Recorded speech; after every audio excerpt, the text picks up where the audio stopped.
Bapak, Ibu, saudara-saudari yang terkasih dalam Tuhan, Shalom. Shalom. Ketika saya mengikuti weekend dari ME di Manado, angkatan 135, tidak akan lupa karena domisol. Satu slogan tertulis bagus tergantung di samping-samping ruang pertemuan. Tuhan tidak pernah menciptakan sampah. Bahwa mulai dari makrokosmos, matahari yang mempengaruhi kehidupan dunia, sampai mikrokosmos, bakteri yang turut ambil bagian dalam kelangsungan kehidupan, ternyata tidak luput dari kuasa Tuhan. Dalam bacaan pertama dikatakan bahwa Tuhan tidak pernah membenci apa yang Dia ciptakan.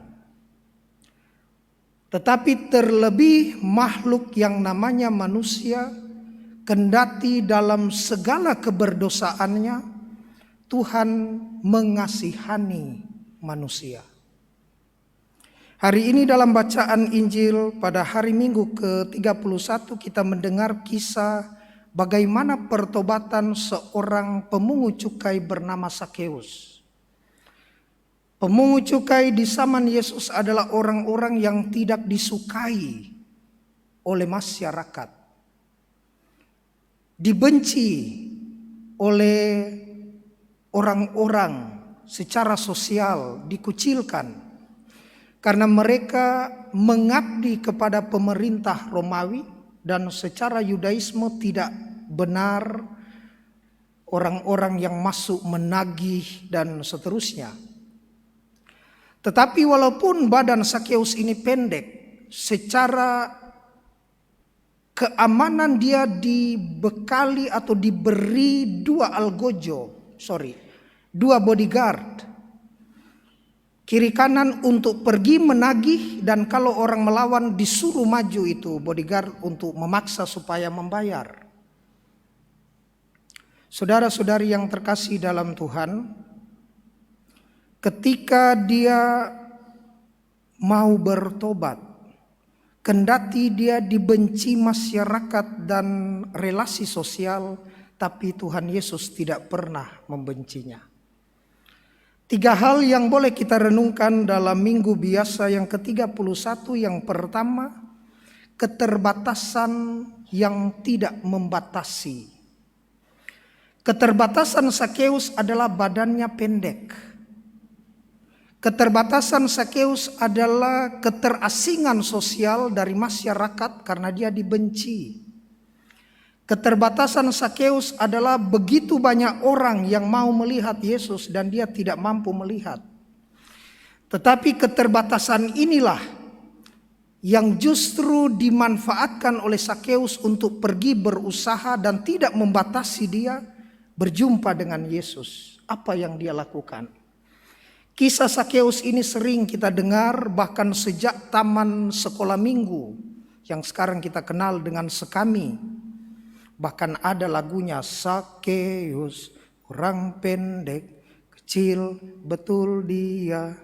Kita tahu ceritanya, bahkan sekalipun tidak baca kitab suci, dari lagu. Memanjat pohon ara hendak melihat Yesus. Dan dia menaiki pohon ara, dikatakan Injil.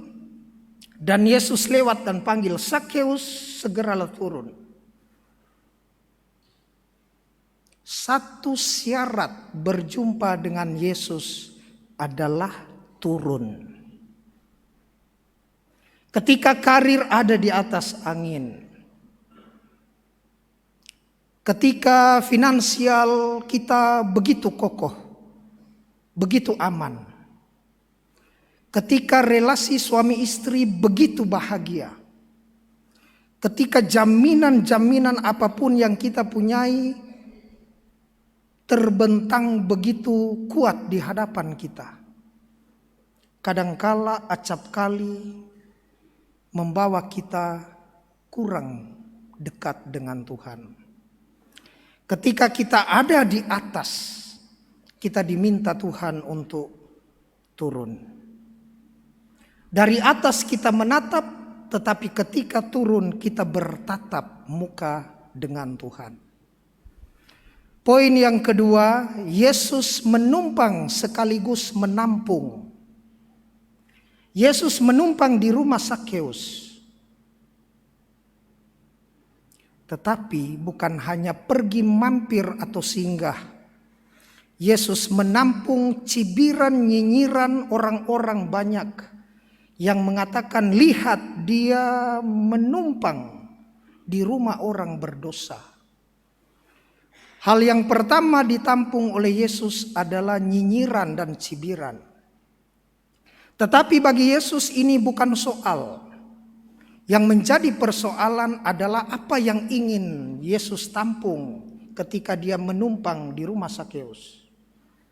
Yang pertama adalah curhat dari Sakeus. Sakeus yang mau bertobat, dibuka sebesar-besarnya hati Yesus untuk menampung semua keluh kesah, semua pengalaman peristiwa yang pernah dialami oleh Sakeus, karena dia sudah mendengar popularitas dari Yesus. Orang apa ini?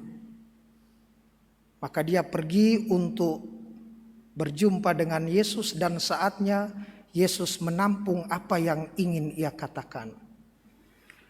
Pertanyaannya bagi kita, apakah kita juga membuka hati untuk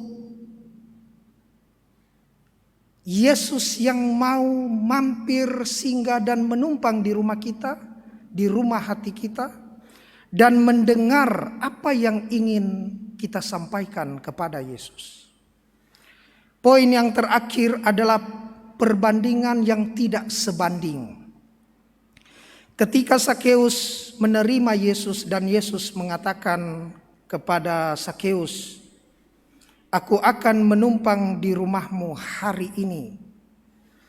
Dan dibanding-bandingkan bahwa penerimaan Sakeus terhadap Yesus adalah sesuatu yang tidak biasa. Hal yang biasa adalah penerimaan dari Maria, Marta, dan saudaranya yang lain yang selalu menampung Yesus atau memberi tumpangan saat Yesus selesai berkarya dan makan minum bercengkerama di rumah Maria dan Marta. Tetapi di rumah Sakeus bukan tempat yang biasa. Namun ketika Sakeus mengatakan, Tuhan, aku akan memberi setengah dari hartaku. Dan jika sekiranya ada yang akan kuperas, aku akan mengganti 4 kali lipat. Akan, jika nanti. Tetapi Yesus mengatakan, kalau kau sudah kembalikan, tidak mengatakan kalau kau sudah kembalikan, nanti juga saya akan selamatkan. Tidak. Apa yang Yesus katakan? Yesus tidak tunggu nanti besok, nanti suatu saat. Yesus katakan hari ini juga ada keselamatan atas rumah ini. Bapak, Ibu, saudara-saudari yang terkasih dalam Tuhan, di dalam kehidupan kita tidak ada orang yang sempurna. Ada waktu, ada masa di mana kita mudah jatuh. Ada waktu, ada masa di mana kita kuat untuk bangun. Tetapi juga ketika kita mengandalkan Tuhan, rindu kepadanya, persoalan, pengalaman kejatuhan, peristiwa-peristiwa yang mencekam, pada saatnya Tuhan akan mendengarkan di dalam Roh-Nya yang kudus. Sebagaimana dikatakan dalam bacaan kedua, bahwa ketika Roh bekerja di dalam diri orang-orang yang percaya, maka kita tahu mana roh baik dan mana roh yang tidak baik. Kita mampu memilah sekaligus memilih dalam satu discernment proses pembedaan roh bahwa roh yang benar yang pantas kita dengarkan. Semoga demikian.